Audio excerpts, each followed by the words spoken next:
Kwa majina naitwa Anet Daudi Pasco, ni mwanafunzi wa kidato cha 5 katika mchipuo wa HKL. Ni mwanafunzi ambaye nimebahatika kupata nafasi hii ya pili ya kuendelea na masomo yangu baada ya kukatisha masomo yangu mwaka 2023 nilipochaguliwa kujiunga na kidato cha 5 baada ya kuhitimu masomo yangu ya kidato cha 4 2022.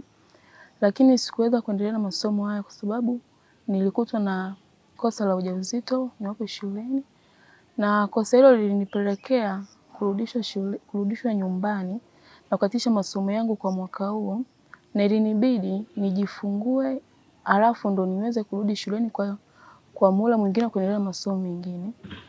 Nafasi hii nimeipata kupitia serikali yangu ya Jamhuri ya Muungano wa Tanzania. Naishukuru sana kwa kutukumbuka na kutoa nafasi hii kwa vijana ambao tunakatisha masomo yetu kwa sababu mbalimbali ikiwemo ujauzito. Kuna mabinti wengine licha ya ujauzito, kuna wengine wanakatisha masomo yao kwa sababu ya magonjwa, huenda ugumu wa maisha nyumbani, wanaweza kukabiliana na changamoto ya kukatisha masomo kwa sababu walimu wenyewe wanakuwa hawajui hilo wenyewe moja kwa moja. Wakiona siku labda hata tuseme mfano mtu binti mwenye ugumu wa maisha nyumbani, labda vimekosekana vifaa vya kumwezesha kumudu kusoma yaani kufanikisha masomo yake. Kwa hiyo inabidi anakaa nyumbani labda kwa siku kadhaa ambazo serikali imeweka, labda mwanafunzi akikaa siku kadhaa nyumbani, hapo anakuwa ana tena shule. Kwa hiyo hapo inampelekea mwanafunzi kukatisha masomo yake pia.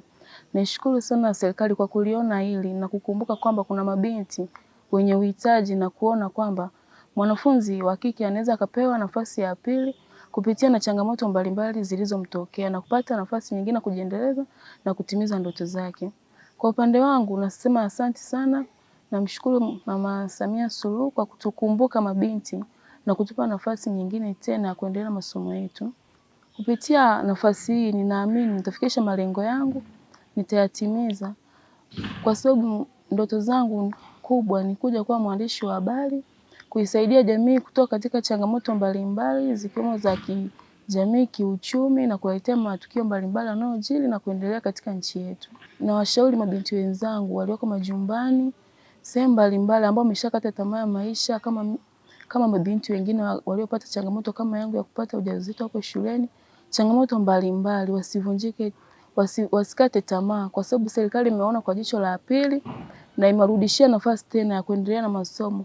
Kwa wito kwa wasichana wenzangu wajitoe kwa ajili ya kuja kuendelea na masomo, wasijificha au kuona aibu labda jamii itawachukuliaje. Serikali imewapa nafasi ya kuendelea tena na kurudi kuzitimiza ndoto zao. Tumedhamiria, tunaboresha elimu yetu.